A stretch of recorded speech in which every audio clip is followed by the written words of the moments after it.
Hi ಎಲ್ಲರಿಗೂ ನಮಸ್ಕಾರ. Rashmi cooking ಚಾನಲ್ಗೆ ಸ್ವಾಗತ. ಇವತ್ತಿನ ವಿಡಿಯೋದಲ್ಲಿ ಒಂದು ಸ್ವೀಟ್ ಮಾಡಿ ತೋರಿಸ್ತಿದ್ದೀನಿ. ಸಿಹಿ ಕುಂಬಳಕಾಯಿ ಅಥವಾ ಚೇನಿಕಾಯಿಯಿಂದ ಮಾಡಿರುವಂತಹ ಈ ಸ್ವೀಟ್ನ ಸಿಂಪಲ್ಲಾಗಿ ನಾವು ಕೇವಲ 10 ನಿಮಿಷದಲ್ಲಿ ನಾವು ಮಾಡ್ಕೊಳ್ಬೋದು. ಮಕ್ಕಳಂತೂ ತುಂಬಾ ಇಷ್ಟಪಟ್ಟು ತಿಂತಾರೆ. ನೀವು ಒಂದು ಸತಿ ಈ ವಿಧಾನದಲ್ಲಿ ನೋಡಿಕೊಂಡು ಟ್ರೈ ಮಾಡಿ.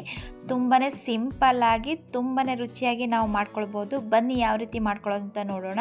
ನಾನಿಲ್ಲಿ ಬಲ್ತಿರುವಂತಹ ಒಂದು ಸೋರೆಕಾಯಿನ ತಗೊಂಡಿದ್ದೀನಿ. ಚೇನಿಕಾಯಿ ಅಥವಾ ಸಿಹಿ ಕುಂಬಳಕಾಯಿ ಅಂತಲೂ ನಾವು ಕರಿಬೋದು.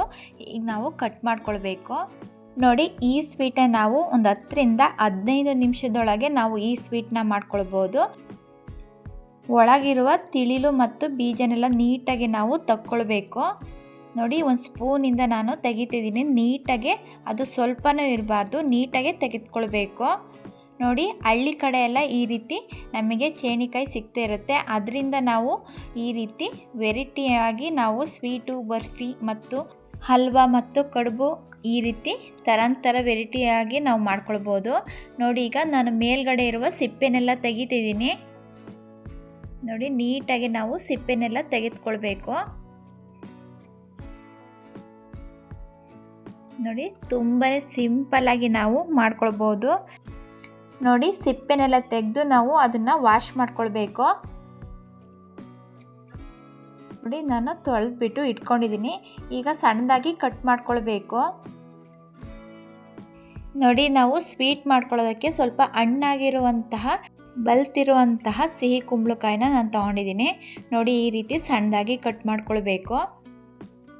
ನೋಡಿ, ನಾನು ಎರಡನ್ನೂ ನೀಟಾಗಿ ಸಣ್ಣದಾಗಿ ಕಟ್ ಮಾಡಿಕೊಂಡು ಇಟ್ಕೊಂಡಿದ್ದೀನಿ. ಈಗ ನಾವು ಒಂದು ಪಾತ್ರೆಗೆ ಹಾಕ್ಕೊಳ್ತಿದ್ದೀನಿ.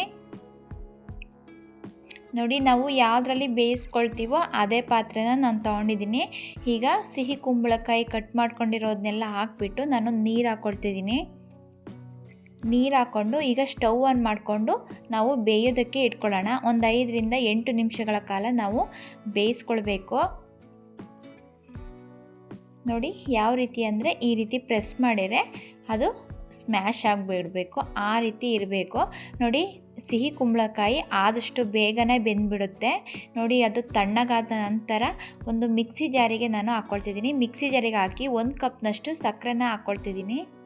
ಸಿಹಿ ಕುಂಬಳಕಾಯಿ ಸ್ವಲ್ಪ ಸಿಹಿ ಇರೋದ್ರಿಂದ ನಾವು ಸಕ್ಕರೆನ ಸ್ವಲ್ಪ ಕಮ್ಮಿ ಮಾಡಿಕೊಂಡ್ರೆ ಆಯಿತು. 1 ಕಪ್ನಷ್ಟು ಹಾಲು ಹಾಕ್ಬಿಟ್ಟು ನಾನು ನುಣ್ಣಗೆ ಗ್ರೈಂಡ್ ಮಾಡ್ಕೊಳ್ತಿದ್ದೀನಿ. ನೋಡಿ, ಯಾವ ರೀತಿ ಅಂದರೆ ಈ ರೀತಿ ಸಾಫ್ಟಾಗಿ ಕ್ರೀಮ್ ರೀತಿ ನಾವು ಗ್ರೈಂಡ್ ಮಾಡ್ಕೊಳ್ಬೇಕು.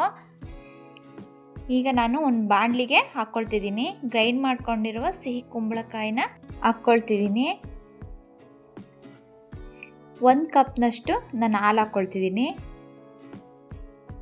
ಕಾಯಿಸಿ ಆರಿಸಿರುವಂತಹ ನಾನು ಹಾಲನ್ನ ಹಾಕ್ಕೊಂಡು ಮಿಕ್ಸ್ ಮಾಡ್ಕೊಳ್ತಿದ್ದೀನಿ. ನಾವು ಗ್ರೈಂಡ್ ಮಾಡ್ಕೊಳ್ಬೇಕಾದ್ರೂ ನಾವು ಕಾಯಿಸಿ ಆರಿಸಿರುವಂಥ ಹಾಲು ಹಾಕಿ ಗ್ರೈಂಡ್ ಮಾಡ್ಕೊಂಡಿದ್ದೀನಿ. ಒಂದು ಬೌಲ್ಗೆ 5 ಟೇಬಲ್ ಸ್ಪೂನಷ್ಟು ಕಾರ್ನ್ಫ್ಲೋರ್ನ ತೊಗೊಂಡಿದ್ದೀನಿ. ಅರ್ಧ ಕಪ್ನಷ್ಟು ಕಾಯಿಸಿ ಆರಿಸಿರುವಂತಹ ಹಾಲನ್ನ ಹಾಕ್ಕೊಂಡು ಮಿಕ್ಸ್ ಮಾಡ್ಕೊಳ್ಬೇಕು. ನೋಡಿ, ಗಂಟು ಇಲ್ಲದೇ ರೀತಿ ನಾವು ಚೆನ್ನಾಗಿ ಮಿಕ್ಸ್ ಮಾಡ್ಕೊಳ್ಬೇಕು. ನೋಡಿ, ಈ ರೀತಿ ನೀಟಾಗಿ ಮಿಕ್ಸ್ ಮಾಡಿಕೊಂಡು ನಾವು ಆವಾಗಲೇ ಗ್ರೈಂಡ್ ಮಾಡ್ಕೊಂಡಿರುವ ಸಿಹಿ ಕುಂಬಳಕಾಯಿ ಮಿಶ್ರಣದೊಂದಿಗೆ ನಾನು ಮಿಕ್ಸ್ ಮಾಡ್ಕೊಳ್ತಿದ್ದೀನಿ ಕಾರ್ನ್ಫ್ಲೋರ್ನ. ಈಗ ಒಂದು ಸತಿ ಚೆನ್ನಾಗಿ ಸ್ಪೂನಲ್ಲಿ ಮಿಕ್ಸ್ ಮಾಡ್ಕೊಳ್ಬೇಕು. ನೋಡಿ, ಈ ರೀತಿ ಚೆನ್ನಾಗಿ ಒಂದು ಸತಿ ನೀಟಾಗೆಲ್ಲ ಮಿಕ್ಸ್ ಮಾಡ್ಕೊಂಡಾದಮೇಲೆ ಒಂದು 1/4 ಕಪ್ನಷ್ಟು ನಾನು ಹಾಲನ್ನ ಹಾಕ್ಕೊಳ್ತಿದ್ದೀನಿ. ಈಗ ಮಿಕ್ಸ್ ಮಾಡಿಕೊಂಡು ಸ್ಟವ್ ಆನ್ ಮಾಡಿಕೊಂಡು ಇಟ್ಕೊಳ್ಳೋಣ. ಈಗ ನೋಡಿ, ಒಂದು ಪ್ಲೇಟ್ಗೆ ನಾನು ತುಪ್ಪ ಇಲ್ಲ ಅಂದರೆ ಎಣ್ಣೆನ ನಾವು ಸವರ್ಕೊಂಡು ಇಟ್ಕೊಂಡಿರಬೇಕು. ಒಂದು ಸೈಡಿಗೆ ಎತ್ತಿಟ್ಕೊಳ್ತಿದ್ದೀನಿ. ಈಗ ಸ್ಟವ್ನ ಮೀಡಿಯಮ್ ಫ್ಲೇಮಲ್ಲೇ ಇಟ್ಕೊಂಡು ಅದು ಗಟ್ಟಿ ಆಗೋವರೆಗೂ ನಾವು ಮಿಕ್ಸ್ ಮಾಡ್ಕೊಳ್ತಾನೆ ಇರಬೇಕು. ನಾನಿಲ್ಲಿ ಕಲ್ಲರ್ಗೋಸ್ಕರ ಕೇಸರಿ ದಳಗಳನ್ನು ಹಾಕ್ಕೊಳ್ತಿದ್ದೀನಿ. ನೀವು ಇಲ್ಲ ಅಂದರೂ ಪರವಾಗಿಲ್ಲ, ಹಾಗೇನೂ ಸಹ ಮಾಡ್ಕೊಳ್ಬೋದು. ಬೇಕಿದ್ದರೆ ಫುಡ್ ಕಲರ್ ಕೂಡ ನಾವು ಸ್ವಲ್ಪನೇ ಹಾಕ್ಕೊಂಡು ಮಾಡ್ಕೊಳ್ಬೋದು. ಈಗ ನೋಡಿ, ಅದು ಗಟ್ಟಿ ಆಗ್ತಾ ಬರ್ತಿದೆ. ತಳ ಹಿಡಿದೇ ರೀತಿ ನಾವು ತಿರುಗಿಸ್ಕೊಳ್ತಾನೆ ಇರಬೇಕು. ಪೂರ್ತಿ ಗಟ್ಟಿಯಾಗೋವರೆಗೂ ನಾವು ಈ ರೀತಿ ತಿರುಗಿಸ್ಕೊಳ್ತಾನೆ ಇರಬೇಕು. ನೋಡಿ, ತುಂಬಾ ಸಿಂಪಲ್ ಆದಂತಹ ಸ್ವೀಟ್ ಅಂತಲೂ ಹೇಳ್ಬೋದು. ನೋಡಿ, ಇಷ್ಟು ಗಟ್ಟಿ ಆದಮೇಲೆ ನಾನು ಸ್ಟವ್ನ ಫುಲ್ ಸಿಮ್ಮಲ್ಲಿ ಇಟ್ಕೊಂಡು ಅದನ್ನು ಬೇಯಿಸ್ಕೊಳ್ಬೇಕು. 1 ಚಿಟಿಕೆಯಷ್ಟು ಉಪ್ಪನ್ನ ಹಾಕ್ಕೊಂಡಿದ್ದೀನಿ. ಈಗ ಒಂದು ಸತಿ ಚೆನ್ನಾಗಿ ಮಿಕ್ಸ್ ಮಾಡ್ಕೊಳ್ಬೇಕು. ನೋಡಿ, ಇದೇ ರೀತಿ ನಾವು ತಿರುಗಿಸ್ಕೊಳ್ತಾನೆ ಇರಬೇಕು. ಏಲಕ್ಕಿ ಕಾಯಿ ಪೌಡ್ರನ್ನ ಹಾಕ್ಕೊಳ್ತಿದ್ದೀನಿ, ಒಂದು 1/4 ಟೇಬಲ್ ಸ್ಪೂನಷ್ಟು. ಈಗ ಒಂದು ಸತಿ ಚೆನ್ನಾಗಿ ಮಿಕ್ಸ್ ಮಾಡ್ಕೊಳ್ಬೇಕು. ನೋಡಿ ಫುಲ್ ಗಟ್ಟಿ ಆಗ್ತಾ ಬರ್ತಿದೆ. ಈಗ ನಾವು 1 ಟೇಬಲ್ ಸ್ಪೂನಷ್ಟು ತುಪ್ಪ ಹಾಕಬೇಕು. ನೋಡಿ ತುಪ್ಪ ಹಾಕಿದ ತಕ್ಷಣವೇ ಅದು ತಳ ಬಿಟ್ಬಿಡುತ್ತೆ. ಈಗ ನಾವು ಚೆನ್ನಾಗಿ ಒಂದು ಸತಿ ಇದೇ ರೀತಿ ಮಿಕ್ಸ್ ಮಾಡ್ಕೊಳ್ತಾನೆ ಇರಬೇಕು. ನೋಡಿ ಆ ಸ್ವೀಟ್ ಎಲ್ಲ ತಳ ಬಿಡಬೇಕು, ಆ ರೀತಿ ಬೇಯಿಸ್ಕೊಳ್ಬೇಕು. ಅದು ತಳ ಬಿಡಬೇಕಾದ್ರೆ ಗೊತ್ತಾಗುತ್ತೆ ಅದು ಸ್ವೀಟು ಆಗಿದೆ ಅಂತ. ನೋಡಿ ಬೇಕಿದ್ರೆ ಇನ್ನೂ 1 ಟೇಬಲ್ ಸ್ಪೂನಷ್ಟು ತುಪ್ಪ ಹಾಕ್ಕೊಳ್ಬೋದು. ಬೇಡ ಅಂದರೆ 1 ಟೇಬಲ್ ಸ್ಪೂನ್ ತುಪ್ಪದಲ್ಲಿ ನಾವು ಈ ಸ್ವೀಟ್ನ ಮಾಡ್ಕೊಳ್ಬೋದು. ತುಪ್ಪ ಇಷ್ಟಪಡುವಂಥರು ಇನ್ನು 2 ಟೇಬಲ್ ಸ್ಪೂನಷ್ಟು ತುಪ್ಪ ಹಾಕ್ಕೊಂಡು ಕೂಡ ಮಾಡ್ಕೊಳ್ಬೋದು. ನೋಡಿ ಈಗ ಸ್ವೀಟು ರೆಡಿಯಾಗಿದೆ. ಈಗ ನಾವು ಕೊನೆಯದಾಗಿ ಡ್ರೈ ಫ್ರೂಟ್ಸ್ನ ಹಾಕ್ಕೊಳ್ಬೇಕು. ನಿಮಗೆ ಯಾವ್ದು ಬೇಕಾದರೂ ನೀವು ಹಾಕ್ಕೊಳ್ಬೋದು. ನಾನಿಲ್ಲಿ ಗೋಡಂಬಿ, ಬಾದಾಮಿ, ಪಿಸ್ತಾ ಮತ್ತು ಅರ್ಧ ಟೇಬಲ್ ಸ್ಪೂನಷ್ಟು ಬಿಳಿ ಪುಟ್ಟೆಳ್ಳನ್ನ ನಾನು ತೊಗೊಂಡಿದ್ದೀನಿ. ನಾನು ಸಣ್ಣದಾಗಿ ಕಟ್ ಮಾಡಿಕೊಂಡು ಹಾಕ್ಕೊಳ್ತಿದ್ದೀನಿ. ನೋಡಿ ಈಗ ಹಾಕಿದ ನಂತರ ಒಂದು ಸತಿ ಚೆನ್ನಾಗಿ ಮಿಕ್ಸ್ ಮಾಡಿಕೊಂಡು ಸ್ಟವ್ನ ಆಫ್ ಮಾಡ್ಕೊಳ್ಳೋಣ.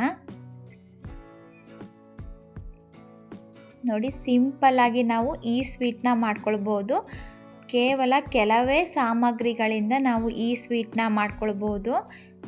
ಸಿಹಿ ಕುಂಬಳಕಾಯಿಯಿಂದ ಈ ರೀತಿಯಾದ ಒಂದು ಸಿಂಪಲ್ ಆದ ಸ್ವೀಟ್ನ ಮಾಡಿ ತೋರಿಸಿದ್ದೀನಿ.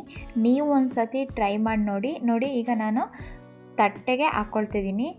ನಾವು ತುಪ್ಪ ಸವರಿಟ್ಕೊಂಡಿರುವಂತಹ ತಟ್ಟೆ ಅಥವಾ ಟ್ರೈ ಯಾವುದಾದ್ರೂ ಆಯಿತು, ಒಂದು ಪಾತ್ರೆಗೆ ನಾವು ಹಾಕ್ಕೊಳ್ಬೋದು. ನಾನು ತಟ್ಟೆಗೆ ಸ್ವಲ್ಪ ಪುಟ್ಟೆಳ್ಳನ್ನ ಹಾಕ್ಕೊಳ್ತಿದ್ದೀನಿ. ಈಗ ಸ್ವೀಟ್ನ ಹಾಕ್ಕೊಳ್ಳೋಣ. ನೋಡಿ ಬಿಸಿ ಇರಬೇಕಾದ್ರೇ ನಾವು ತಕ್ಷಣವೇ ಹಾಕ್ಕೊಳ್ಬೇಕು. ಸ್ವೀಟು ಬೇಗನೆ ಗಟ್ಟಿಯಾಗೋದ್ರಿಂದ ನಾವು ತಕ್ಷಣವೇ ಹಾಕ್ಕೊಳ್ಬೇಕು.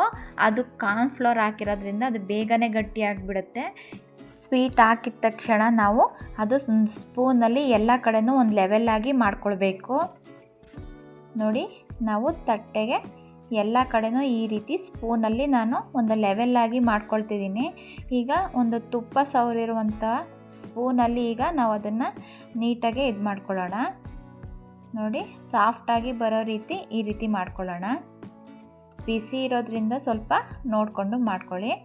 ಸ್ವೀಟ್ ಈಗ ಫುಲ್ ತಣ್ಣಗಾಗಕ್ಕೆ ಬಿಡಬೇಕು. ನಾನಿಲ್ಲಿ 1 ಗಂಟೆಯಿಂದ 1.5 ಗಂಟೆಗಳ ಕಾಲ ಬಿಟ್ಟಿದ್ದೀನಿ. ಅದು ಫುಲ್ ತಣ್ಣಗಾಗಬೇಕು. ನೋಡಿ ತಣ್ಣಗಾದ ನಂತರ ತೋರಿಸ್ತಿದ್ದೀನಿ ಯಾವ ರೀತಿ ಬಂದಿದೆ ಅಂತ. ತುಂಬಾ ಸಾಫ್ಟಾಗಿ ತುಂಬಾ ಕಲರ್ಫುಲ್ಲಾಗಿ ಕಾಣ್ತಿದೆ. ನೋಡಿ ಸೈಡ್ ಕೂಡ ಯಾವ ರೀತಿ ಬಿಟ್ಟಿದೆ ಅಂತ ತೋರಿಸ್ತಿದ್ದೀನಿ. ಅದು ಅಂಟೋದಿಲ್ಲ, ಆ ರೀತಿ ಸಾಫ್ಟಾಗಿ ತುಂಬ ಚೆನ್ನಾಗಿ ಬಂದಿದೆ. ತಟ್ಟೆಯು ಕೂಡ ಸ್ವಲ್ಪನೂ ಅಂಟಲ್ಲ. ಸೈಡು ಕೂಡ ಯಾವ ರೀತಿ ಬಿಟ್ಟಿದೆ ಅಂತ ತೋರಿಸ್ತಿದ್ದೀನಿ. ಈಗ ಒಂದು ಪ್ಲೇಟಿಗೆ ನಾನು ತೆಗೆದುಕೊಳ್ತಿದ್ದೀನಿ.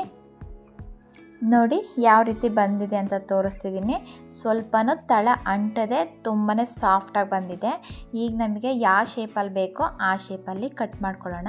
ನಾನಿಲ್ಲಿ ಸೈಡು ಸ್ವಲ್ಪ ಕಟ್ ಮಾಡ್ಕೊಳ್ತಿದ್ದೀನಿ. ನೋಡಿ ಚಾಕು ಕೂಡ ಸ್ವಲ್ಪನೇ ಅಂಟದೇ ರೀತಿ ತುಂಬಾ ಸಾಫ್ಟಾಗಿ ಬಂದಿದೆ. ಈಗ ನಮಗೆ ಯಾವ ಶೇಪಲ್ಲಿ ಬೇಕೋ ಆ ಶೇಪಲ್ಲಿ ನಾವು ಕಟ್ ಮಾಡ್ಕೊಳ್ಳೋಣ. ನೋಡಿ ಫ್ರೆಂಡ್ಸ್, ಈ ವಿಧಾನದಲ್ಲಿ ಒಂದು ಸತಿ ಟ್ರೈ ಮಾಡಿ ನೋಡಿ. ತುಂಬಾ ಸಿಂಪಲ್ಲಾಗಿ ತುಂಬಾ ಸಾಫ್ಟಾಗಿ ನಾವು ಮಾಡ್ಕೊಳ್ಬೋದು. ನೋಡಿ ಸ್ವೀಟು ಯಾವ ರೀತಿ ಬಂದಿದೆ ಅಂತ ತೋರಿಸ್ತಿದ್ದೀನಿ. ನೋಡಿ ಈ ರೀತಿ ಕಟ್ ಮಾಡಿಕೊಂಡ್ರೆ ಸಾಕು, ಹಾಗೆ ಕಟ್ ಆಗ್ತಿದೆ. ತುಂಬಾ ಸಾಫ್ಟಾಗಿ ಬಂದಿದೆ. ನೋಡಿ ನೀವು ಒಂದು ಸತಿ ಈ ವಿಧಾನದಲ್ಲಿ ಟ್ರೈ ಮಾಡಿ ನೋಡಿ. ತುಂಬಾ ಪರ್ಫೆಕ್ಟಾಗಿ ಮಾಡ್ಕೊಳ್ಬೋದು ಮತ್ತು ಕಡಿಮೆ ಸಮಯದಲ್ಲಿ ಆಗುವಂಥ ಈ ಸ್ವೀಟು ಮಕ್ಕಳಂತೂ ತುಂಬಾ ಇಷ್ಟಪಟ್ಟು ತಿಂತಾರೆ. ಮತ್ತು ಸ್ವೀಟು ಸಾಫ್ಟ್ ಆಗಿರೋದ್ರಿಂದ ಚಿಕ್ಕ ಮಕ್ಕಳಿಂದ ಹಿಡಿದು ದೊಡ್ಡ ವಯಸ್ಸಾದವರು ಕೂಡ ಈ ಸ್ವೀಟ್ನ ತಿನ್ಬೋದು. ನೋಡಿ ತುಂಬಾ ಈಸಿ ಆದಂಥ ರೆಸಿಪಿ ಅಂತಲೂ ಹೇಳ್ಬೋದು.